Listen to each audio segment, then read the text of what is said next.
Hello everyone, Tickless Academy YouTube channel में आप सभी का स्वागत है। आज के वीडियो में सिंपल लिफ्टिंग मशीन ये यूनिट को हम आगे बढ़ाएंगे और आज हम इसका 23rd प्रॉब्लम सॉल्व करेंगे। तो क्वेश्चन क्या रहेगा उसके लिए? क्वेश्चन रहेगा in a lifting machine whose velocity ratio is 50 and effort of 100 newton is required to lift a load of 4 kilo newton, is the machine reversible? If so what effort should be applied so that the machine is at the point of reversing. तो देखिए question आपके सामने है, ये problem हमें solve करना है और ये प्रॉब्लम सॉल्व करने के लिए हम वही फार्मूलीज का यूज करेंगे जो हमने सिंपल लिफ्टिंग मशीन के फर्स्ट लेक्चर में बताए थे। तो अगर आपने वो फर्स्ट लेक्चर नहीं स्टडी किए हैं तो आप यहां से स्टडी कर लीजिएगा, उसमें आपको सिंपल लिफ्टिंग मशीन यूनिट में यूज होने वाले सभी फार्मूलीज मिल जाएंगे। तो चलो हम सबसे पहले क्वेश्चन पढ़ेंगे। क्वेश्चन में क्या डाटा दिया है वो हम पहले एज अ गिवन डाटा लिख लेंगे, देन आफ्टर इसका सोल्यूशन बनाएंगे। क्वेश्चन हमने आज के वीडियो के डिस्क्रिप्शन में दे दिया है, वहां से भी आप देख सकते हैं। तो हम सबसे पहले लिखेंगे गिवन डाटा। कोई भी प्रॉब्लम सॉल्व करते समय सबसे पहले गिवन डाटा लिखना कंपलसरी है। तो देखो क्वेश्चन में लिखा है in a lifting machine whose velocity ratio is 50। देखो वेलोसिटी रेशियो दिया है, इट मींस वीआर दिया है, तो हम लिख लेंगे वीआर कितना दिया है 50। ओके, क्वेश्चन में आगे पढ़ेंगे। आगे लिखा है एन एफर्ट ऑफ 100 न्यूटन। देखो एफर्ट दिया है, एफर्ट को P से शो करता है और लोड को W से शो करता है। ठीक है, तो एफर्ट दिया है, इट मींस P दिया है, कितना दिया है 100 न्यूटन दिया है। ओके, क्वेश्चन में आगे पढ़ेंगे। आगे लिखा है is required to lift a load of 4 kilo newton. देखो लोड दिया है, जैसा हमने कहा था लोड को W से शो करते हैं, तो ये हम लिखेंगे W कितना 4 किलो न्यूटन। लेकिन अगर आप प्रॉपर्ली चेक करेंगे तो जो एफर्ट है वो न्यूटन में है, लेकिन लोड जो है वो किलो न्यूटन में है। तो हम एक काम करते हैं, इसको न्यूटन में कन्वर्ट कर लेते हैं, तो ये हो जाएगा दैट इज 4000 न्यूटन। ठीक है, क्योंकि 1 किलो न्यूटन माने 1000 न्यूटन होता है, तो 4 किलो न्यूटन यानी 4000 न्यूटन। ओके, क्वेश्चन में आगे पढ़ेंगे। आगे लिखा है इज द मशीन रिवर्सिबल। इसका मतलब मशीन रिवर्सिबल है कि नहीं वो हमें पहले चेक करना है। मशीन रिवर्सिबल कब होती है? अगर मशीन का इफिशियंसी मोर देन 50% होता है तो मशीन रिवर्सिबल होता है, और अगर मशीन का इफिशियंसी लेस देन 50% होता है तो मशीन इरिवर्सिबल होता है। तो हमें इसका मतलब पहले इफिशियंसी यहां पे फाइंड आउट करना पड़ेगा, उससे हमें पता चल जाएगा। ओके, तो यहां पे हम लिख लेंगे is the machine reversible, is the machine reversible question mark. ठीक है, ये मशीन का यहां पे सिंबल हमने दे दिए। Okay, short form. और अब क्वेश्चन में आगे पढ़ेंगे। क्वेश्चन में आगे लिखा है if so what effort should be applied so that the machine is at the point of reversing. देखो at the point of reversing हमें एफर्ट कितना है वो फाइंड आउट करना है, तो हम यहां पे लिख लेंगे eight the point of reversing.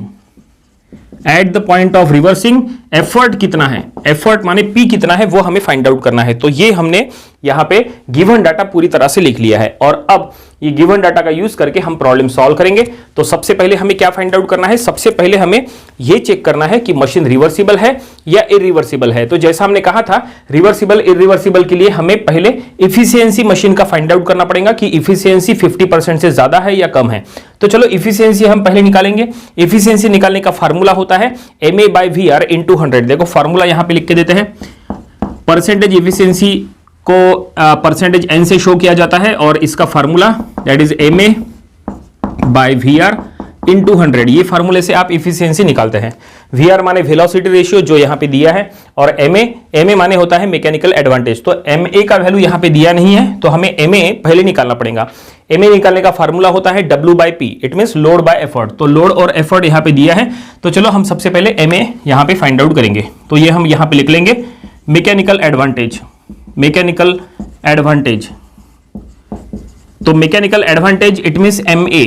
तो हमने फार्मूला आपको बताया है, MA का formula W/P that is load bye effort. तो W है दैट इज 4000 न्यूटन और यहां पे एफर्ट है यहां पे 100 न्यूटन। तो ये हम यहां पे लिख लेंगे दैट इज W 4000 न्यूटन। ठीक है, और एफर्ट दैट इज P ये हो गया 100 न्यूटन। ठीक है, तो 4000/100 करो, यहां पे 2 0 कैंसिल हो जाएंगे, तो क्या बचेगा 40। तो ये हमें क्या मिला? ये हमें MA मिल गया, इट मींस मैकेनिकल एडवांटेज मिल गया। इसमें यूनिट लिखने की जरूरत नहीं होती, तो ये हमें MA मिल गया जो हमें अब इफिशियंसी फाइंड आउट करने के लिए यूजफुल रहेगा। तो चलो अब हम इफिशियंसी का फार्मूला लिख लेंगे। तो यहां पे हम लिख लेंगे नाउ इफिशियंसी। ठीक है, तो हम यहां पे लिख लेंगे परसेंटेज N, परसेंटेज इफिशियंसी। तो यही फार्मूला हम यहां पे लिख लेंगे MA/VR × 100। ठीक है, बस यहां पे वैल्यूज पुट अप कर लो। MA it means mechanical advantage, ये जो हमने निकाले हैं ये है 40, और VR माने वेलोसिटी रेशियो जो यहां पे दिया है कितना 50। तो 40/50 × 100 करना है, तो देखते हैं कि ये कितना आता है।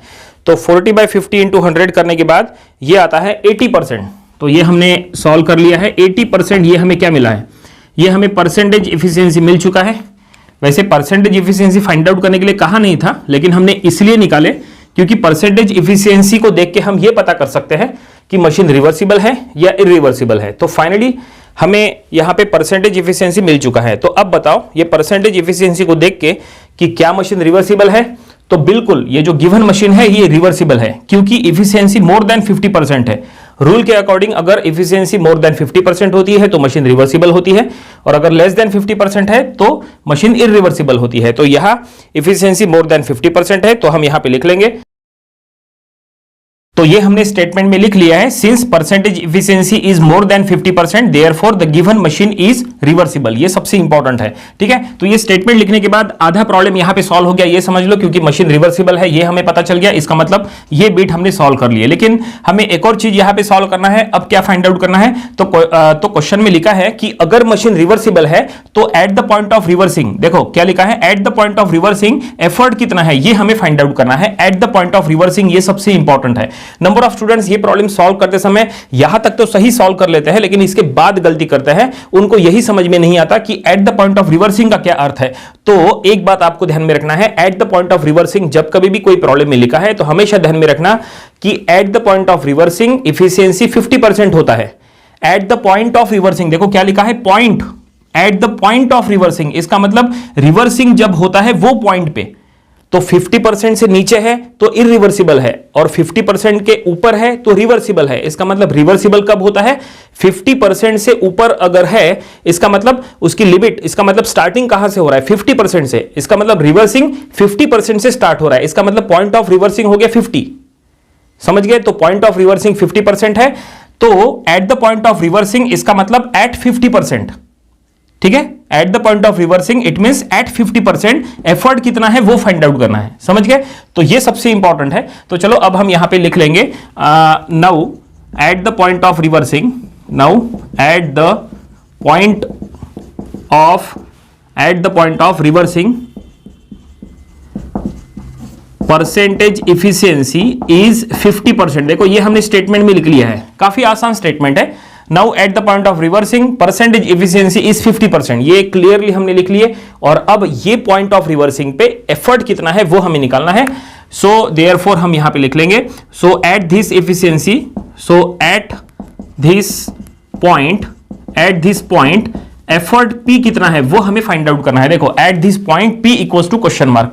तो चलो अब हम यहां पे परसेंटेज एफिशिएंसी का सीधा सीधा फार्मूला अप्लाई कर लेंगे। परसेंटेज एफिशिएंसी का क्या फार्मूला है, हमने कहा था MA/VR इंटू 100, ये परसेंटेज एफिशिएंसी का फार्मूला है, ठीक है। और अब percentage efficiency eight the point of reversing percentage efficiency कितना होता है 50%, तो हम यहां लिख लेंगे 50%। देखो लेफ्ट साइड में हमने लिखे 50%, और अब राइट साइड में न्यूमरेटर में है MA माने मैकेनिकल एडवांटेज, और मैकेनिकल एडवांटेज का फार्मूला क्या होता है W/P। तो यहां पे हम न्यूमरेटर में लिख लेंगे W/P डिवाइडेड बाय VR का वैल्यू। VR का वैल्यू कितना है, VR का वैल्यू क्वेश्चन में गिवन है दैट इज 50, तो ये हम लिख लेंगे 50 इंटू 100। देखो ये जो हमने लिखा है इसकी तरफ आप ध्यान दो, हमने न्यूमरेटर में क्या लिखे हैं MA के जगह W/P, जो MA का जो फार्मूला है वो हमने न्यूमरेटर में लिख लिया। और अब W का वैल्यू यहां पे पुट कर लो, तो ये हम यहां लिखेंगे 50 इक्वल्स टू W का वैल्यू, W माने लोड, तो लोड है 4 किलोन्यूटन यानी 4000 न्यूटन, तो ये हम लिख लेंगे 4000, ठीक है, डिवाइडेड बाय P, बिल्कुल स्टेप वाइज सॉल्व कर रहे हैं, डिवाइडेड बाय 50 इंटू 100। देखो इस तरह से,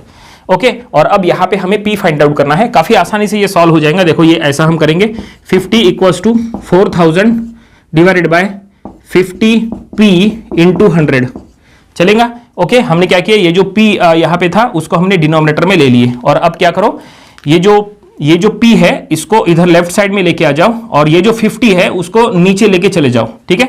ये ऊपर आएगा और ये नीचे जाएगा, तो ये क्या होगा, देखो जब ये ऊपर आएंगे और वो नीचे जाएंगे तो कुछ ऐसा होगा, P इक्वल्स टू 4000, ये वही का वही है, इंटू 100 यहां पे लिख लो, और डिवाइडेड बाय ये हम लिख लेंगे 50 इंटू 50। देखो इस तरह से, ठीक है। ये 50 इधर गया नीचे, तो 50 इंटू 50 हो गया, और ऊपर में 4000 और 100।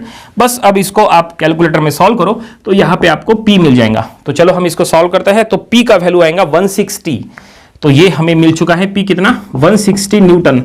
सो therefore P equals to 160 newton हम यहां पे लिख लेंगे। इसका मतलब at the point of reversing effort कितना है, तो at the point of reversing effort है 160 न्यूटन का। इसका मतलब क्वेश्चन में जो लास्ट बिट जो सॉल्व करने के लिए कहा था वो हमने वो सॉल्व कर लिए और फाइनली प्रॉब्लम यहीं पे कंप्लीट हो गया। उम्मीद करते हैं कि ये प्रॉब्लम आपको समझ में आया होगा। ये प्रॉब्लम आपको अपनी प्रैक्टिस बुक में भी सॉल्व करके देख लेना चाहिए। ये था सिंपल लिफ्टिंग मशीन ये यूनिट का प्रॉब्लम नंबर 23। इसके पहले जो हमने इसके 22 प्रॉब्लम्स लिए थे वो भी आपको स्टडी कर लेना चाहिए और इसके आने वाली वीडियोस में हम इसके और भी नंबर ऑफ प्रॉब्लम्स कवर करेंगे ताकि इसकी अच्छी खासी प्रैक्टिस हो जाए। तो मिलते हैं नेक्स्ट वीडियो में। Thank you very much.